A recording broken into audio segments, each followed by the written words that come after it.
Hi everyone! Welcome again to my channel. Ngayon po, andito po tayo sa Bibiclat, Aliaga, Nueva Ecija. Ipapakita ko po sa inyo kung paano magpunla ng Red Pinoy Onion. Kaya dito lang po sa aking channel, dito lang po, wag po kayong aalis. Nalagay na namin. Tapos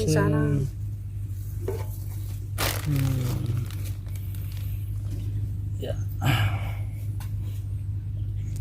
Shake.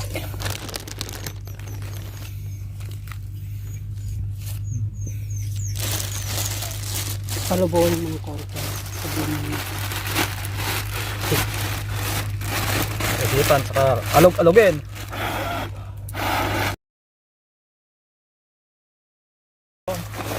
Natin i-shake ng todo. Ayos, makikita na mga tropa natin dito yan. Yun. Shout out lang sabi ng market yan.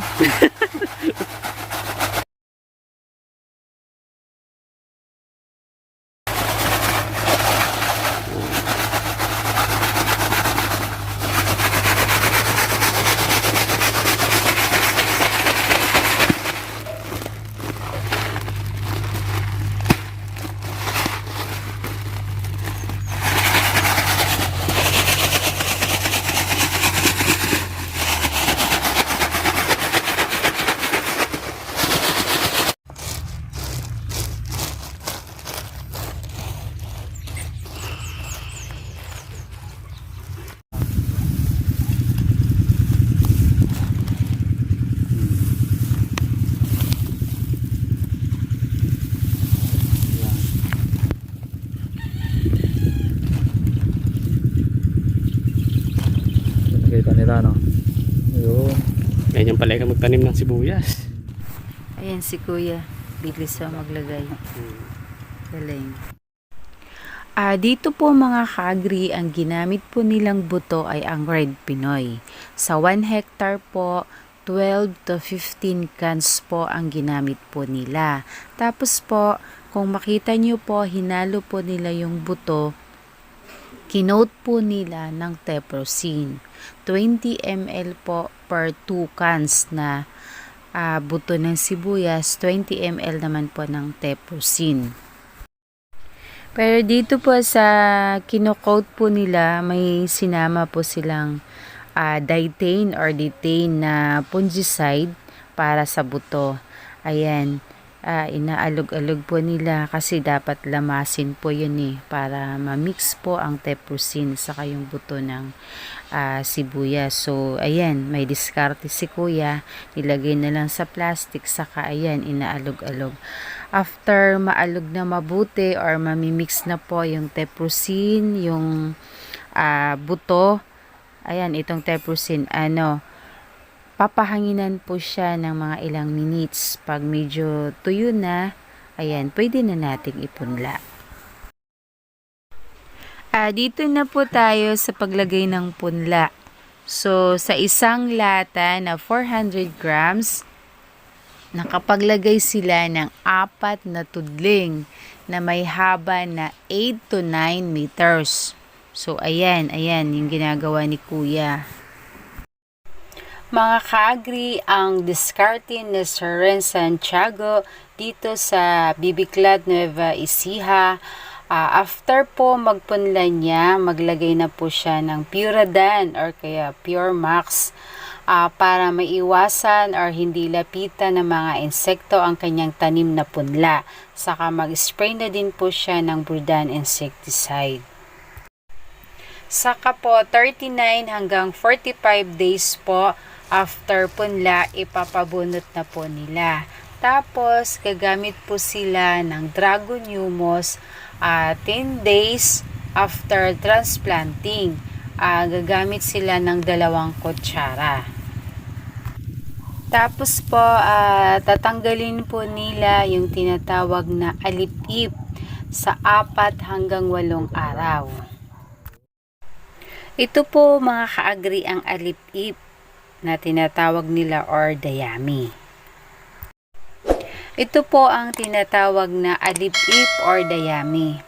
Ito po ay nakakatulong para maiwasan ang environmental problem.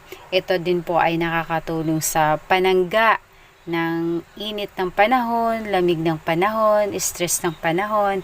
Yung mga tanim po natin na i-stress din po. Hindi lang po tao, pati po yung mga sibuyas or mga tanim po natin na i-stress din sila sa panahon. Ganyan pala yung magtanim Tapos ng po, sibuyas. 10 to 15 days, gagamit daw si Sir Renz Santiago ng Tropicot or calcium nitrate, 150 gram, ayan po, sa isang timba. Tapos po, kung ang dinilig mo ay isang timba, sundan mo po siya ng 2 timba, huhugasan nyo po ng 2 timbang tubig. Kung ang ginamit mo ay isang timba na fertilizer, halimbawa Tropicot, ayan, huhugasan nyo po ng 2 timba ng tubig. Susundan nyo po yun. Ayan po, tinatanong ko si Sir Renz Santiago kung ano pa po yung mga gamot na gagamitin niya sa mga fertilizer o pataba. Ang sabi po ni Sir Renz, gagamit daw po siya ng crop boost sa pagkalipat tanim po ng 7 days.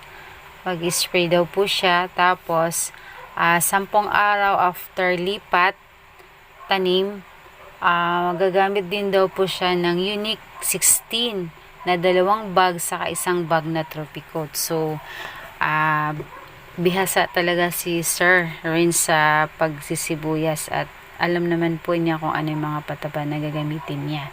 Tapos, after daw po ng pagkalipat tanim ng 25 hanggang 30 days, gagamit po siya uli ng Unique 16 na 3 bags, saka 2 bags na Tropicot. Tapos, sa valve formation naman gagamit syempre siya ng Winner saka Tropicot. Saka dito po papasok si Bortrac, gagamit din daw siya at saka si Caltrac. When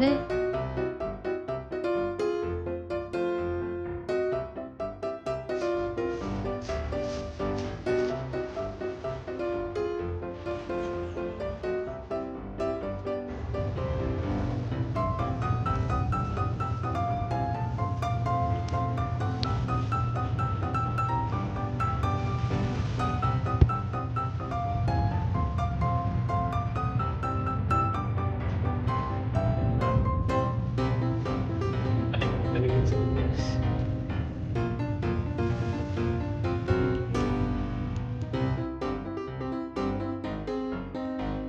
Ayan po mga ka-agri, tinanggal na po ang alip-ip or yung tawaging dayami. Ayan, napakaganda. Makikita mo pantay-pantay po yung pagtubo, kaya lahat po ng mga katabing bukid nagtatanong po kung ano po ang hinalo nila or kinut nila doon sa buto, at nagtataka po sila at pantay-pantay yung tubo. At saka napakaganda po yung kasi po, naka8 araw na po sila mula pagkapunla, kaya tinanggal na nila.